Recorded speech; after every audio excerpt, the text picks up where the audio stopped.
Hi, I'm here live in Detroit with Rose.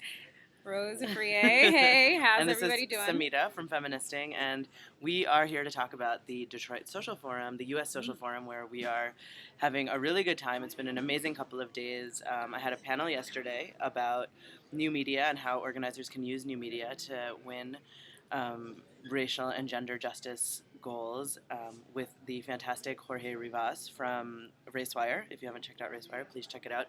So we're having a really good time. What do you think of Social Forum so far? I think Social Forum has been such a great experience. It's so cool to be in a space of 20,000 progressive activists. I mean, the feminists, the left wing, everything. Yeah. Has just been awesome. Yeah, it's been really exciting. It's been an unbelievable number of panels, and there's a really, strong current of young people, of organizers, and, for a lot of our readers, they don't really know the background of Social Forum, right? So it's, this attempt and kind of this collection of people that are doing grassroots, people of color led, youth led organizing work. So there's a really high number of young people of color, very engaged, very political, and that part has been really exciting. Yeah, I think another great part of the social forum this year is that they've really chosen to make sure Detroit has been at the forefront of the agenda by Hmm. making sure they've brought in many community leaders. So instead of maybe other conferences that might just move to any city at random or through their process and selection to just sort of plop down and have a conference, the social forum is really instrumental in making sure that they assess the needs of the local community and really lift up Yeah. local leadership to be able to talk about the issues that they're confronting and frankly advancing policy in. Yeah. Agreed. So, what do you think is missing, Rose, from the social forum? What has kind of and also to add to the history, I think one of the things that's missing for me is a lot of mainstream and progressive media are not here at all. So Mm. there's no representation from any mainstream media, and there's 20,000 people here. That's a lot of people, and everybody knows about it. And I'm a little Yeah. disappointed at the lack of mainstream media coverage, and then even progressive media. So like all the big progressive magazines aren't here either.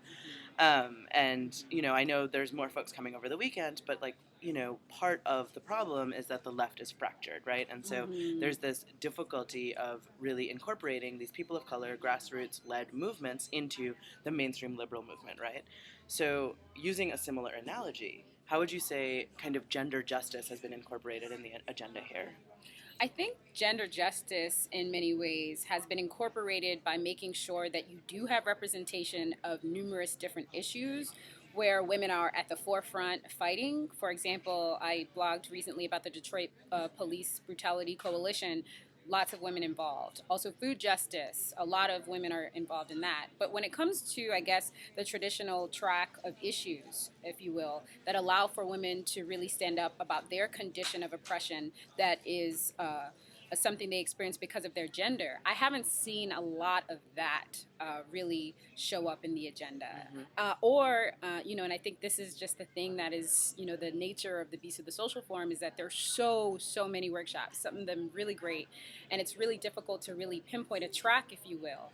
If you were someone who's interested about violence against women, someone who's interested about Sexuality. sexuality issues. Oh Yeah. goodness, my Yeah. feminism lives in sexuality issues. It's Yeah. been hard to get that. Yeah. So Um, yeah, so I think similarly, there's different perspectives, right, on the way that feminism plays into organizing, into movement work. And I think the fact that so many of the leaders here are women that do identify as feminism, but their work is not explicitly feminist organizing, I do think right. that's really exciting because it shows that feminism exists in all these diverse and, fractured and, creative spaces. Right. The challenge is that when you're not explicitly focused on gender, sometimes it does get folded into a deep, a bigger kind of progressive agenda, right?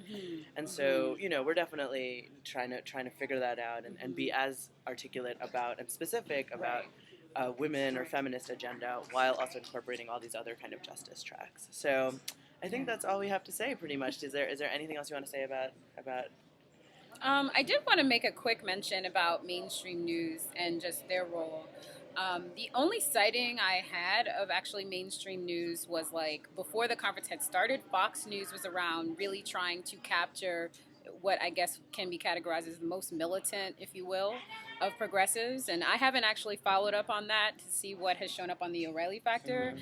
But I know we've been around in media circles, and I haven't really seen any Fox News representatives actually really here in panels Yeah. doing that work. So, I mean, if you're paying attention or tuning in and you see maybe this one-sided viewpoint of what exactly is going on at the social forum, please know that yes, the left is comprised of so many different strands of activism, but that there are so many people here that yes, are advancing a lot of radical policy, but also are thinking of short-term policy goals as well. So I think just to make sure that that's represented. Absolutely. Thanks. If you're here, say hello. Come up and say hello. Please. We're both here I'm here for another day. And thank you to everyone that came to our panel yesterday, even after 3 room changes. And we're signing out.